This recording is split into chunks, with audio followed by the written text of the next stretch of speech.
tak sebegini aku berlakonkan. So saya rasa wow, dua bidang ni saya main muzik dengan saya yalah main pentas, main TV, main filem ni kan.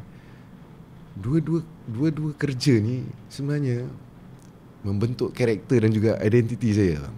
Betul. Explain. Sebab kerana saya seorang pelakon lah, kerana saya belajar bagaimana untuk projek, bagaimana untuk be intelligible. Bila bercakap tu sebutan kita jelas, seketul-seketul, precise. Right.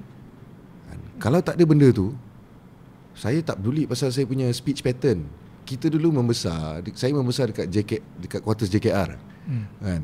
So saya punya lingkungan kawan-kawan semua, environment semua, and cakap engkau aku gualu ni, begitu je. Kita tak peduli pasal tata bahasa ke, kosakata ke, kan.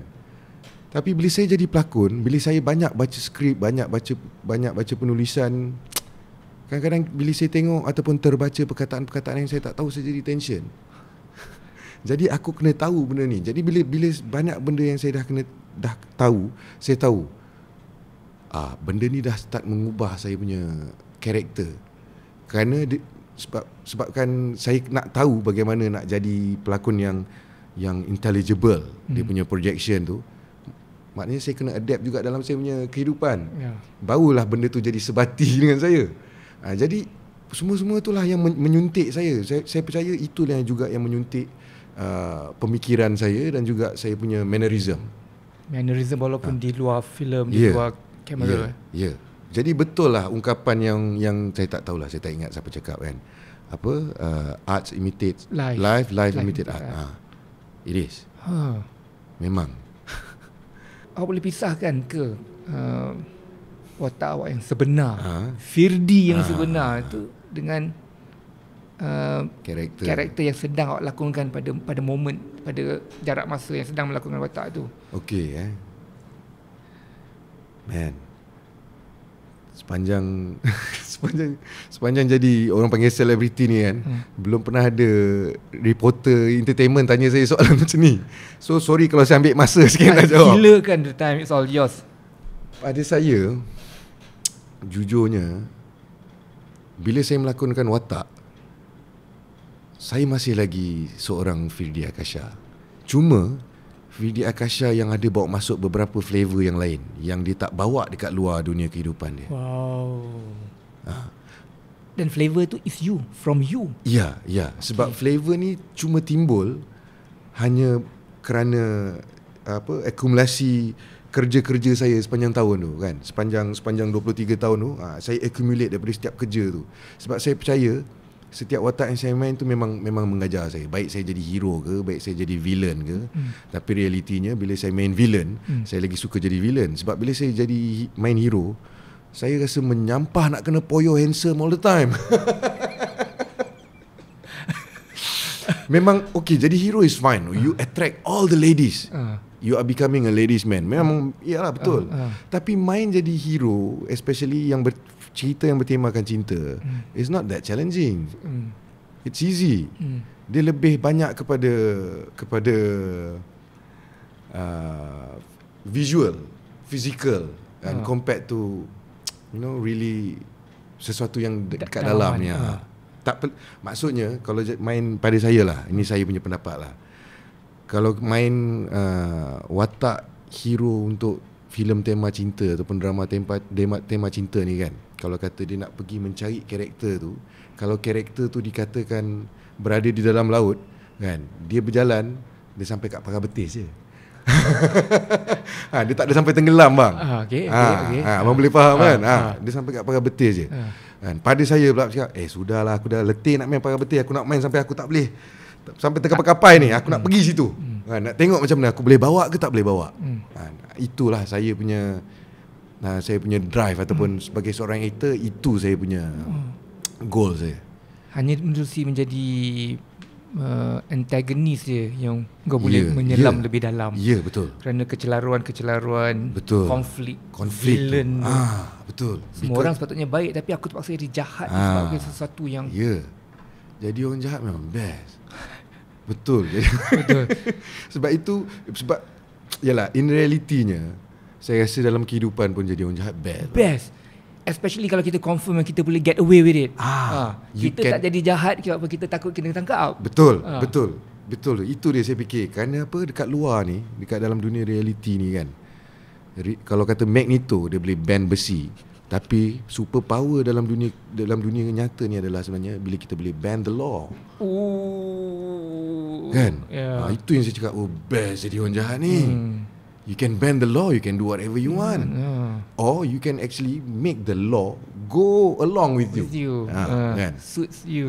Itu yang best jadi orang jahat. Jadi hero tak ada challenge selain daripada kita nak menang interest kita punya opposite sex lah kan. Kita punya compare itu je. Kan? Bukanlah saya nak merendahkan karya-karya cinta ke apa, tidak. Tapi this is just my personal opinion kan.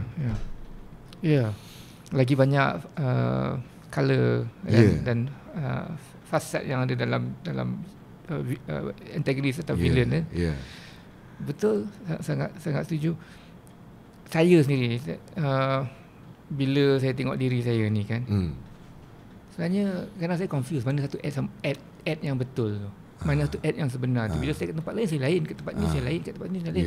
Malah bila saya buat tengok Hubungan Rambang pun, bila saya buat program ni pun saya lain. Bila saya kena interview dengan orang, saya lain. Jadi saya pun selalu tertanya-tanya, mana satu aku yang betul ni? So I guess being a professional actor kan, mesti korang the professional actors ni bergelut dengan siapa korang yang sebenar ni. Saya percaya semua ada isu tu. Ada, saya percaya ada. Cuba kita selam tengok subject matter ni kejap. Kita cuba bang. Kita cuba selam seberapa dalam yang kita boleh. Saya rasa kerana itulah realitinya lah. Mungkin macam kita semua kan, kita semua bernama kan, Abang Ed Samad kan, saya Firdy Akasha. Nama penuh kan, Firdy Akasha. Bahasa kan dia sikit Firdy kan. Kalau saya bercakap dengan diri saya panggil Firdy. Betul. Saya ingat begitu. Yalah, bila kita tanya orang, kalau saya tanya orang lain, siapa Firdy? Dia akan point pada saya kan. Tu Firdy Akasha. Tapi kalau orang tanya pada Firdy Akasha sendiri, di mana Firdy Akasha, saya tak tahu nak tunjuk kat mana. Kalau saya tunjuk kat sini, ini mungkin hidung saya. Kalau saya tunjuk ni Firdy Akasha, itu mungkin hanya sebahagian dada saya. Kan? Kalau saya tunjuk ini Firdy Akasha, ini bahu saya. So di mana duduknya Firdy Akasha yang sebenar tu? Mana? Itu pun saya tak mampu nak jawab. Jadi bila abang tanya pasal macam mana aktor nak tentukan siapakah dirinya yang sebenar, saya rasa mungkin itu sesuatu yang memang secara personalinya kita aja yang akan dapat tahu ataupun jumpa kan. Itu pun kalau kita tahu macam mana nak menjelaskan pada orang. Saya masih belum jumpa cara macam mana saya nak jelaskan pada orang. Kawan-kawan professional actors yang lain, adakah mereka telah jumpa? Adakah yang telah jumpa? Saya rasa antara yang dah jumpa tu adalah mereka-mereka yang dah retired bang. Adakah mereka retire kerana mereka telah jumpa ataupun mereka telah jumpa kerana mereka retire? Saya percaya kerana mereka telah jumpa maka mereka retire. Ya ke? Mungkin mereka telah jumpa bahawasanya mereka yang sebenar itu tidak mahu jadi seorang pelakon. Jadi that's the only reason dia retire. Sebab sekarang ni macam abang cakap tadi, waktu abang di interview lain, waktu abang menginterview lain, abang jumpa orang ni lain. Saya sendiri secara peribadinya ada karakter yang begitu. Sama. Dia seolah-olah macam kita ni tukang jahit kan. Orang datang dengan kita of course kena ukur baju ikut badan orang tu. Kita tak boleh bagi dia baju kecil kalau dia besar. Kita tak boleh bagi dia baju besar kalau dia kecil. So begitu jugalah saya berkomunikasi ataupun berinteraksi dengan orang. Maknanya kita tengok rentak dia. Kita cuba, kita sesuaikan diri kita, adapt kepada apa yang ada keliling kita. Betul. Adapt. Saya tak tahulah. Saya tak percaya kepada horoskop. Tapi biasalah, dulu kita banyak kawan-kawan perempuan kan. Bintang Libra. Diorang kata Libra ni memang bersifat adaptif. Dia boleh chameleon boleh menyesuaikan Dia diri. chameleon, betul. Kan, dia boleh tukar-tukar colour kan. Itu dia. Dan walaupun saya tak percaya pada horoskop, tapi itu saya boleh terima. Sama lah. Betul bang eh? Sama, saya pun ada benda tu juga. Saya sebenarnya, kita buat kerja seni kan. Saya malu cakap orang seni perkataan tu. Saya malu. Saya cakap kita buat kerja seni. Saya selalu terfikir mencari siapa aku sebenarnya ni. Aku sentiasa berubah-ubah adapt kepada ni. Dan saya belajar sebenarnya kita berubah mengikut konteks. Betul. Dengan konteks ini kita macam ni, dengan konteks ini kita macam tu. Tetapi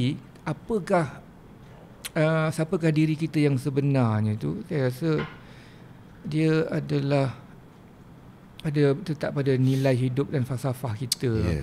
Contohnya, apakah yang paling penting dalam diri kita? Adakah kita merasakan aku ingin menjadi seorang yang dikenali sebagai seorang yang ada integriti? Adakah aku seorang yang dikenali sebagai seorang yang ada drive dalam kehidupan? Bercerita tu lah. Bercerita pasal siapakah diri kita yang sebenar tu kan. Abang pun tanya saya sama ada saya pernah dah jumpa ke kan. Basically tak adalah saya nak kata dah jumpa ke apa ke. Tapi pada saya, mungkin saya telah bertemu dengan satu jalan yang menjelaskan hal tu.